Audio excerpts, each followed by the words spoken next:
O espectador que entrar em Hamnet sem saber nada sobre a história vai ter uma experiência, e aquele que já souber, principalmente de um evento grande, importantíssimo que acontece no meio dela, vai ter outra. Se você não leu o livro escrito pela Maggie O'Farrell e se você não sabe nada sobre a história do Shakespeare na juventude, você provavelmente vai tratar a primeira metade de Hamnet como uma história de amor entre dois personagens que são opostos, mas que têm motivos suficientes para se atraírem um pelo outro. Vai ser uma experiência. Agora, se você conhece a história, não existe romance nessa primeira metade do filme. Você vai sofrer com coisas aparentemente boas, felizes ou banais, porque você sabe do mal que se aproxima, porque você entende que tudo aquilo que é feliz, tudo aquilo que é trivial, tem um tempo para acabar. Mas tem temas que o filme da Chloe Zhao, que também escreve o roteiro, desenvolve de maneira mais sutil, que os dois tipos de espectador vão poder aproveitar desde o início. Porque esse é um filme ambientado ali entre o final do século XVI e começo do século XVII, ou seja, mais de 400 anos atrás. E a Agnes, vivida pela Jessie Buckley, é uma mulher que gosta de ter contato com a natureza, com os animais, ela prefere isso do que fazer simplesmente as tarefas que são atribuídas a ela, ali como mulher, né, que são praticamente as tarefas da casa, as tarefas relacionadas ao cuidado dos outros membros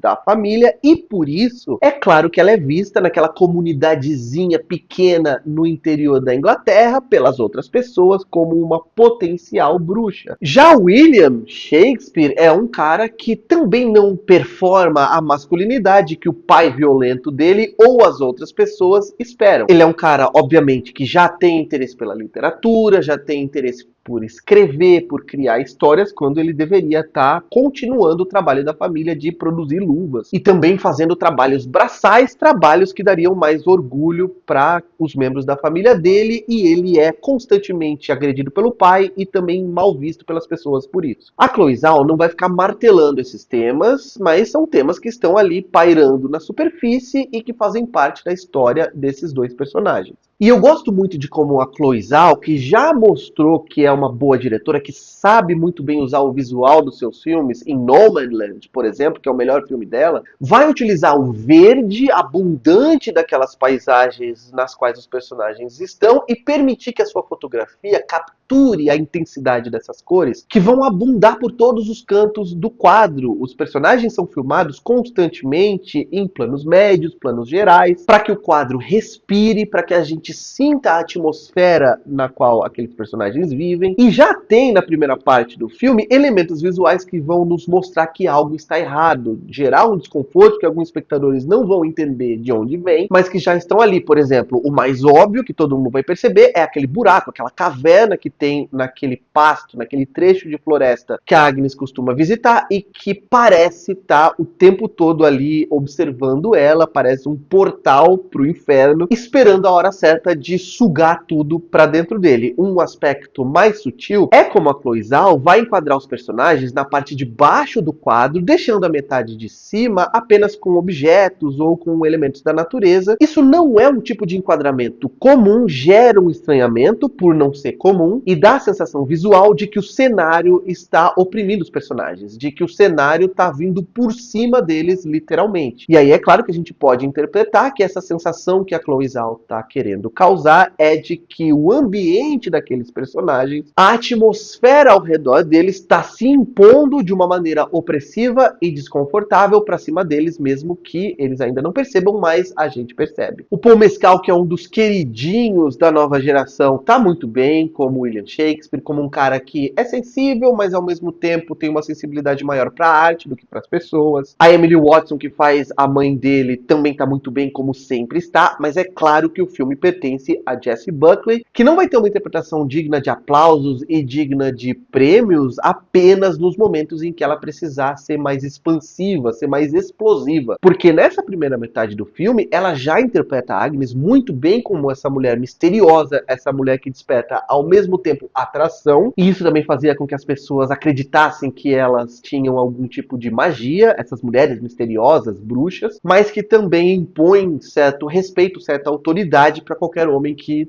queira se aproximar dela. Ela tá recebendo várias premiações já, é uma das candidatas a vencer o Oscar de melhor atriz, e é claro que naqueles clipes que a gente for ver sobre Hamnet, vão estar boa parte das imagens dela no miolo do filme, na sequência do meio, que é uma sequência que envolve aquele incidente que eu falei pra vocês anteriormente e que é filmada pela Chloe Zhao como uma longa sequência de terror, não poupando o espectador de nenhum aspecto macabro, não poupando o espectador de nenhuma imagem que vai, talvez, dependendo da sua sensibilidade, te traumatizar por muito tempo. Eu tô tentando ser vago aqui para não revelar nada muito explicitamente. O problema do filme acontece depois que essa longa sequência do meio termina e o filme inicia a sua parte final. Eu diria que os seus 40 minutos finais, que vão começar com um momento que eu tô apelidando de momento Bohemian Rhapsody, em que o William Shakespeare tá ali à noite diante de um rio triste e ele tem um grande momento de inspiração, inspirado em tudo aquilo que aconteceu recentemente na vida dele e da família, e ele começa a simplesmente declamar os versos famosos, ser ou não ser, eis a questão, etc, etc, etc, como se ele tivesse recebido essa inspiração, como se ele tivesse tido essa epifania e não precisasse de esforço, não precisasse de trabalho para compor aqueles versos, eles estivessem vindo para ele quase de maneira sobrenatural. A cena já é constrangedora por si só, mas mal sabia eu que ela também daria início para a fase do filme que ia jogar um gelo completo no meu coração. Até ali, gente, eu tava completamente entregue. Hamnet é um dos filmes que mais me fizeram chorar nos últimos anos. Eu não lembro de um filme que me desidratou tanto na sua primeira metade, principalmente naquele seu miolo, como esse filme aqui. Mas eu considerei que a parte final do filme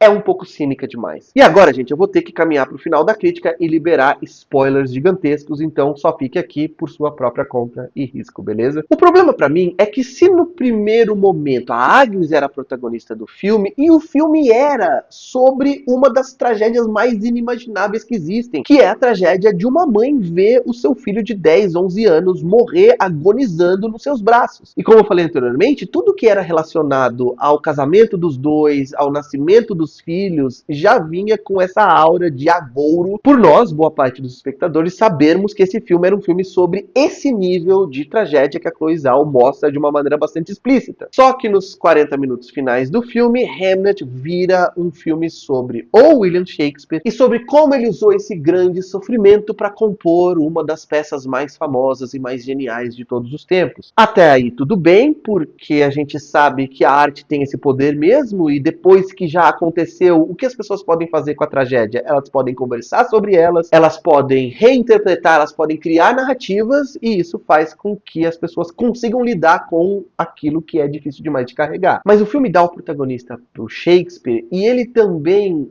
dedica boa parte desse terceiro ato para a encenação de alguns trechos isolados de Hamlet, numa das primeiras interpretações da peça lá em Londres. A Agnes está presente, e todo o arco durante esse set piece da peça lá em Londres é um pouco cínico, porque a Agnes começa revoltada, porque ele está usando a história do filho para fazer arte, e aí ela acaba sendo capturada pela história, e o filme termina com uma imagem que eu considerei bastante cínica, que é a imagem da Agnes não sorrindo, mas rindo ao final de uma peça que encenava a morte do próprio filho dela. Eu acho que é um exagero você colocar a criação de uma peça como algo que tem uma importância maior, ou mesmo que equivalente a algo tão trágico, a algo tão brutal, quanto o falecimento de uma criança ali no seio daquela família. Não me soou bem, a gente sabe que o Shakespeare foi visto, inclusive nesse filme, sendo bastante insensível, bastante distante em relação às necessidades da mulher e dos filhos. Não me soou bem